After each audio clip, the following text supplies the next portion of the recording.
One of the rising stars in production car racing is Gennaro Bonafide, who competes in Class T of the Bridgestone production car series. Bonafide cut his teeth in karting, moved on to Polo Cup, and is now a regular visitor to the podium in the production car category. His weapon of choice is a Volkswagen Golf GTI, prepared for racing by Class T rival Graham Nathan and sponsored by Ferodo. The Golf is clearly substantially quicker than the standard version and is best described as a modified racing machine based on a standard production model. In racing terms, Class T production cars are probably amongst the most competitive in that arena. And one of the brightest stars in that arena is a youngster by the name of Gennaro Bonafide, who is racing a Class T Golf in Ferodo colours. We've come out to Midvaal to chat to him, to look at his car and hopefully get in a couple of laps. Bonafide is considered one of the category's brightest talents, with a knack for car control and a natural talent for pedaling a race car quicker than most.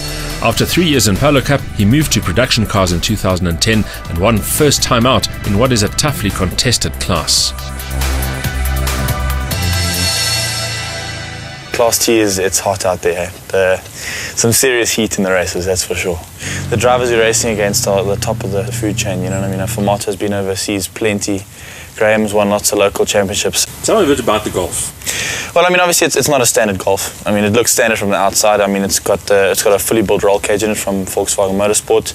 It's got an uprated turbo from the Audi S3, as well as injectors, intercooler. I mean, all of that stuff's upgraded. But the actual base motor itself is bog standard. That's the whole theory of production cars. Of course, Class T known as a really tough and close form of racing, but I suppose that's true of Polo Cup as well.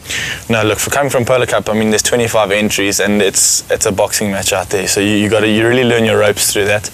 And then production cars is a lot more refined. You know, I think there's less entries for sure, but the racing standard is definitely higher. I mean, in the front there, you've got to be on your game every race, every practice session, or else you're far off the bus. If you get into a slide, you can sort of correct it and still make the corner. Whereas in a Polo Cup, if you get into a slide, you're in trouble, you know, because it's quite rigidy. So I think also being a bigger car, it's heavier. So it takes a lot more strategy in the races, because the tyres we use also, you got to plan it so that you don't wreck your tyres, and in the last few laps you're cycling with old off tyres.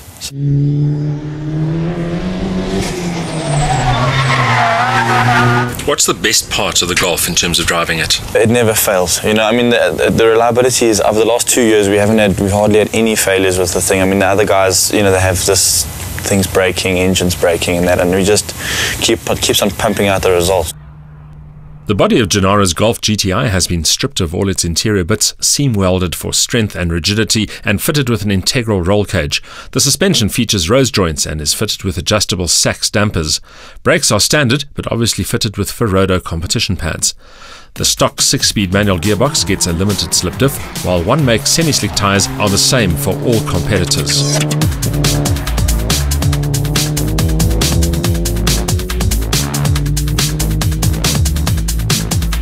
The Golf GTI uses a 2-litre 4-cylinder turbocharged engine with an estimated power output in excess of 200 kilowatts, thanks to the bigger turbo and other modifications.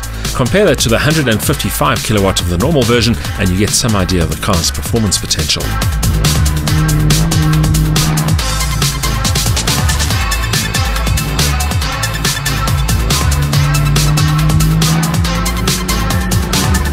After some hot laps for the camera, Gennaro kindly vacated his seat so that I could get a feel for the Golf around the Midvaal circuit.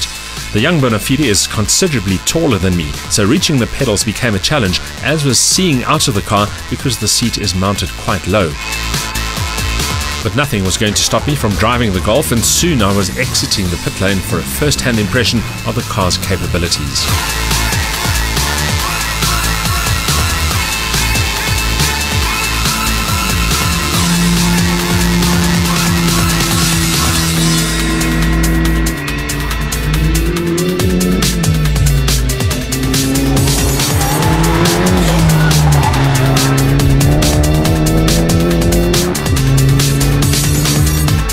I managed to keep it in one piece despite the odd lurid slide before the tyres warmed up, but the allocated laps were over all too soon and it was time to head back into the pits for a debrief.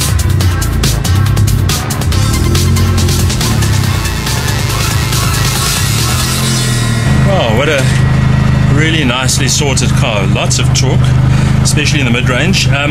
Strange throttle response, which is not maybe as crisp as I would have liked, although I think modern day drivers don't heel and toe anymore anyway, so it wouldn't make that much of a difference. It really needs some temperature in the tyres before it starts working. Before that, it's absolutely slippery and all over the place. You kind of think, well, I'm never going to be able to catch this car. But as the temperature comes in, of course, and because these are semi-slicks as well, a lot of grip. It's a question of getting used to the car, I suppose. I really like the mid-range grunt. Very, very nice turn-in. Of course, the LS diff helps a lot just in terms of getting the car to stay online. But still quite a bit of understeer with this car. I remember driving the similarly configured Seat at Kyalami a couple of years ago, and of course that car was very lively, just set up very differently. This is much cleaner, much neater, but there's a bit of a tendency to understeer. Brilliant car though. I could quite happily live with this on the racetrack every now and again, like lucky Mr. Gennaro Bonafide. But of course, you know, he weighs about 30 kgs less. He's about 30 years younger, and I'm sure he's about 30 seconds quicker than I am too.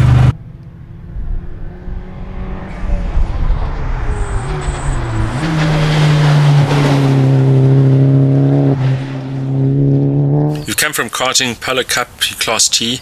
Where's Gennaro Bonafide going to be in 5 years? I'm studying my engineering degree now at University of Pretoria, so I've got 2 more years to do there.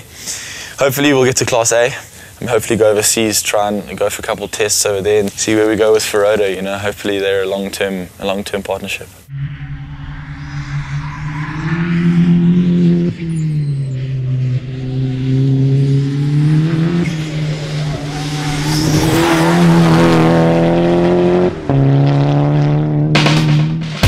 With more than 200 kilowatts on the wheels, a lighter and stiffer body, and race-bred suspension, the Class T Golf GTI is a real mean machine and a proven race winner too.